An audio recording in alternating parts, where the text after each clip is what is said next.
si uno tuviera que tomar una conclusión respecto a los mercados, parece que a los mercados les gusta lo que está haciendo Trump. Probablemente China tiene mucho más upside mirando para adelante que Estados Unidos. Y hablando de mercados, y en ese sentido es súper bueno para los emergentes. Brasil es el hilo conductor de Latinoamérica. O sea, es inevitable que en un contexto global, el que quiere invertir en Latinoamérica, lo primero que hace es mirar Brasil. La recomendación en materia de inversiones es tomar posiciones, pero en activos que nos blinden, claro, más defensivos. Exacto.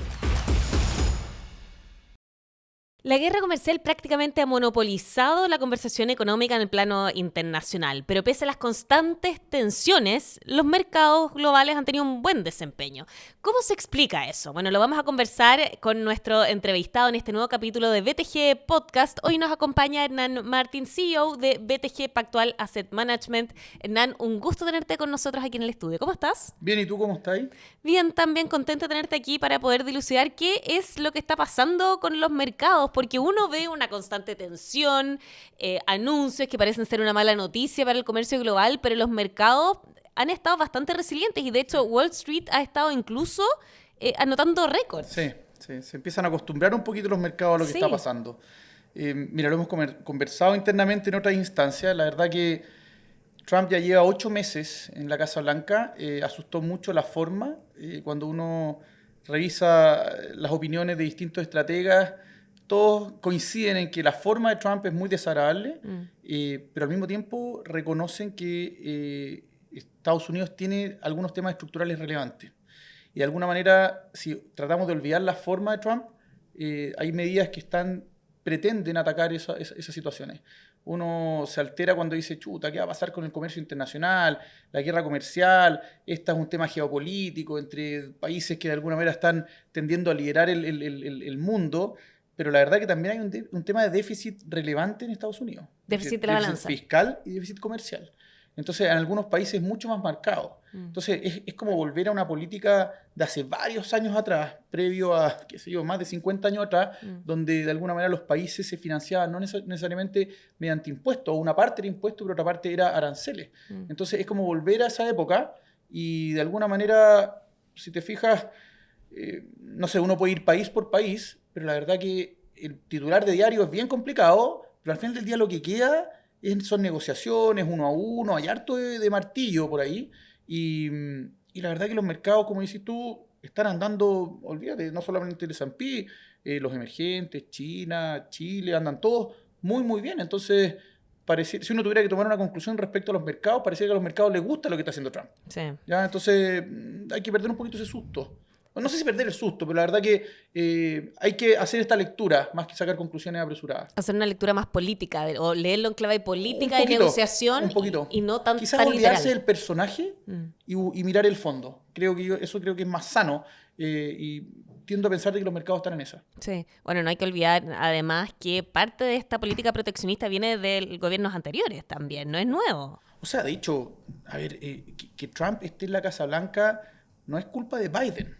Ya es una culpa de varias políticas y no solamente de fenómenos que se están viendo en Estados Unidos, se están viendo a nivel global. Tiene que ver un poquito con temas de los medios, de las redes sociales, cómo se extreman las posiciones y la situación de Trump está pasando en Europa, está pasando en algunos países de Centroamérica, está pasando en la discusión en algunos casos acá en Chile. Sí. De nuevo, es un fenómeno global, así que bueno. Quizás hay que acostumbrarse estos tiempos a, más que el interlocutor, a mirar un poquito más allá. Bueno, vamos a ir a la conversación también sobre lo que está pasando en Chile, pero antes de eso, tuvieron hace poco la tercera edición del Asset Day, uno de los encuentros más importantes que hay en la industria en la gestión de activos, y ahí hablaron justamente de este rebalanceo de fuerzas que se está dando en el mundo. ¿Hay algún cambio radical? Mira, sí, sin duda hay. Tuvimos el panel principal que se dedicó a China. Era bien sugerente el título, era en vez de Made in China, Made for China, un poco viendo cómo este país está tomando relevancia y de alguna manera se considera históricamente como la fábrica o la manufactura de todo el mundo. Y hoy día pasa que Trump está exigiendo un poquito de ser parte de ese proceso y vienen estas negociaciones que todavía se están dilatando, pero la verdad que el titular nuevamente vuelve a ser el tema de los aranceles, pero cuando uno hace doble clic es muchísimo más relevante que eso.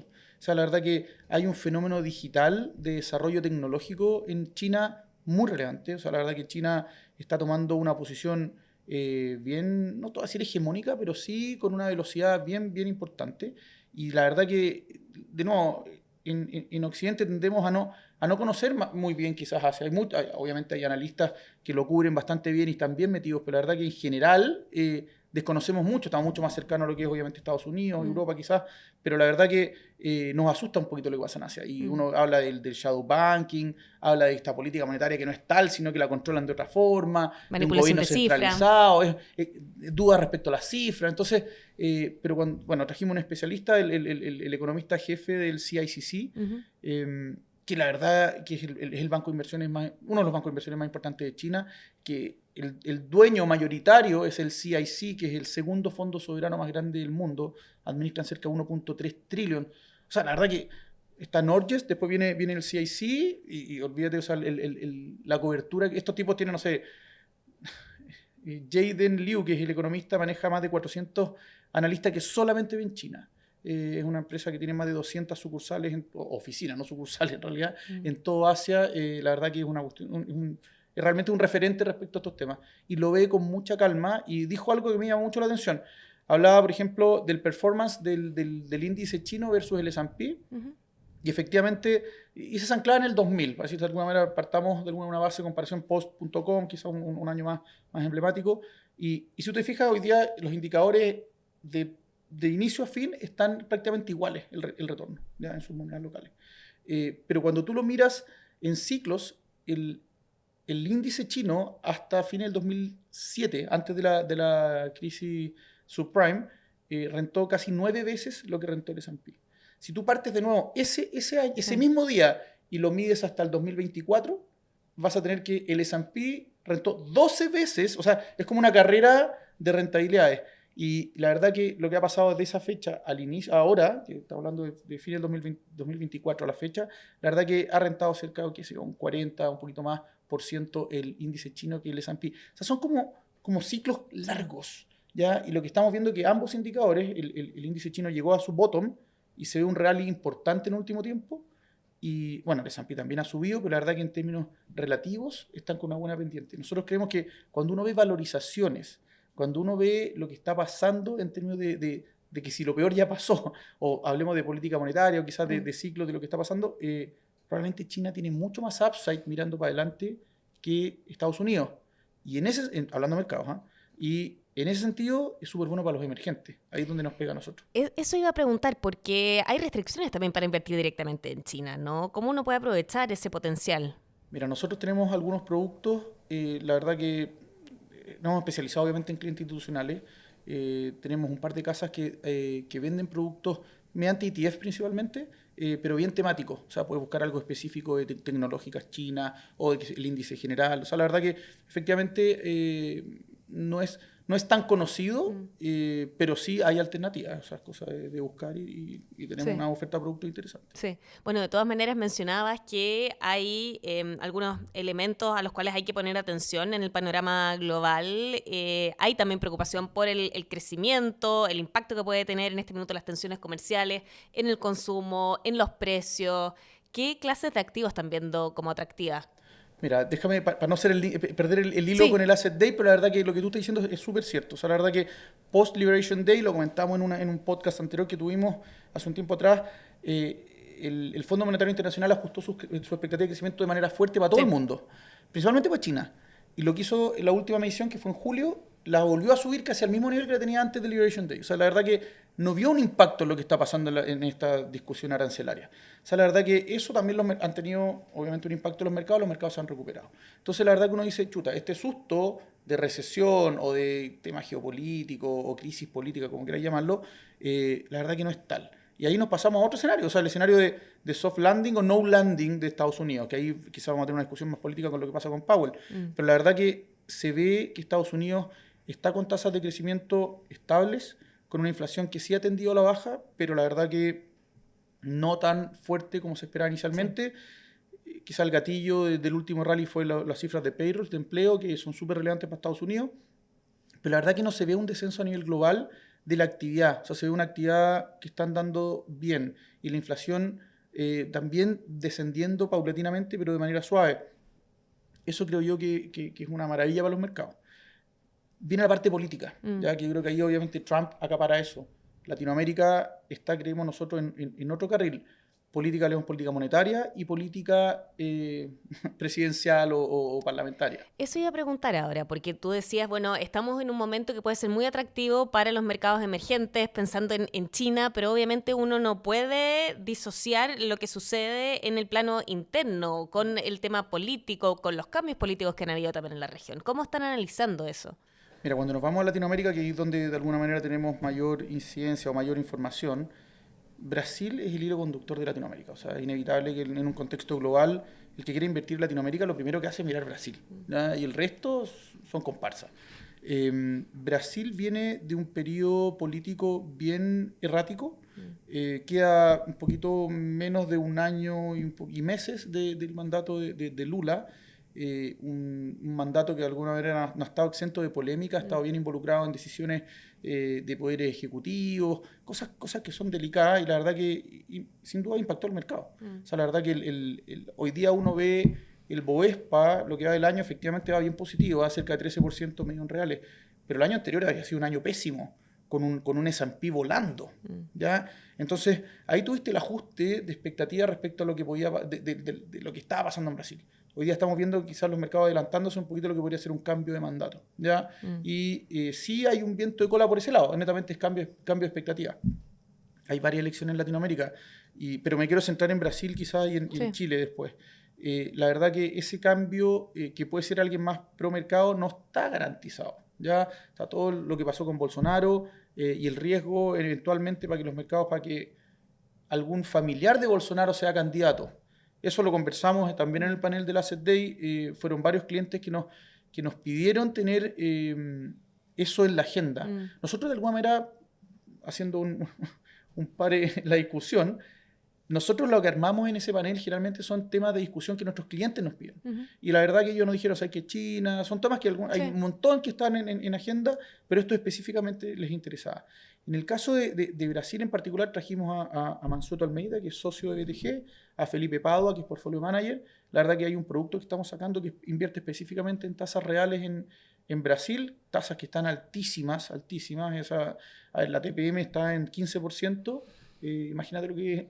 Yo no sé cómo existe el mercado de accionarios con una tasa política monetaria de ese nivel, pero la verdad que también la tasa real está altísima. Entonces uno podría decir, para evitar los riesgos, ¿qué pasa si sale de alguna manera una sorpresa negativa para los mercados?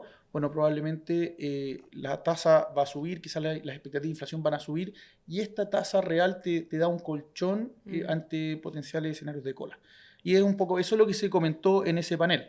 Y ahí se comentó todo el tema político, todo lo que viene, y la verdad que el insight es muy, muy positivo. O sea, BTG en particular está empezando a incentivar este tipo de inversiones con cautela. Pero ese fue el segundo panel, que te digo yo que fue uno principal, fue China, después vino el de Brasil, y hubo dos más que eran más técnicos que quizás... Claro, pero en el caso de Brasil, entonces la recomendación en materia de inversiones es tomar posiciones, pero en activos que nos blinden, claro, más defensivos. Exacto. Finalmente, esa es la recomendación. Sí. Bueno, mencionabas el tema de Brasil, pero tenemos también una carrera presidencial en Chile, una carrera que pareciera llevar ya meses, pero la verdad es que está recién comenzando ahora.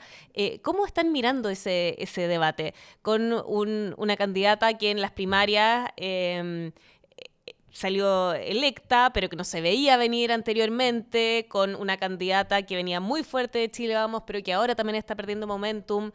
¿Cómo lo leen eso? Mira, tratando de hacer una opinión estratégica más que política respecto a lo que pasa, la verdad.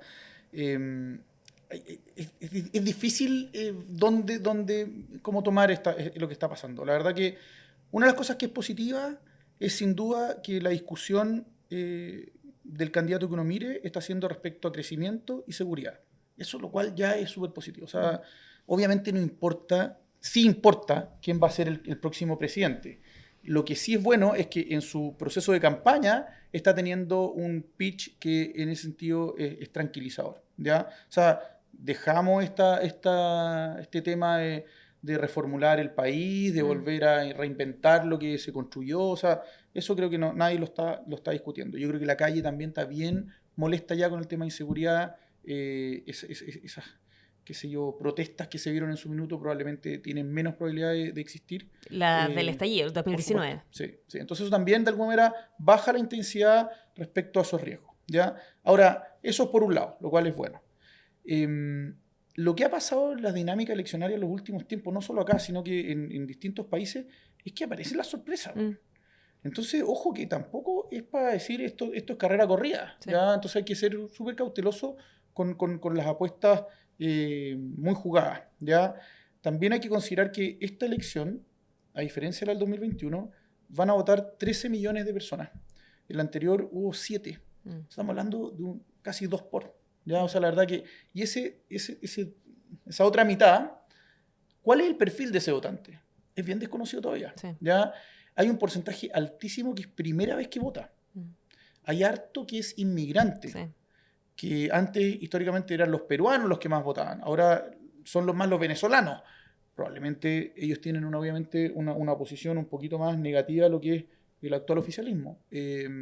Bueno, todo eso es una bolsa de gato, digamos, de alguna manera, que hace muy difícil tener una visión muy directa. Pero, independiente de lo anterior, nosotros seguimos bien positivos por varias cosas. O sea, por lo que te comentamos, un poco yo creo que se nota un hastío de la sociedad respecto a posiciones extremas y quieren calma y quieren crecimiento. O sea, las cifras de desempleo salen este viernes, se espera que suba el indicador, ya estamos hablando de niveles 9.1, que depende cómo se mire, porque el bolo de gente dispuesta a trabajar cambia, pero no hay creación de empleo, que eso también es bien delicado.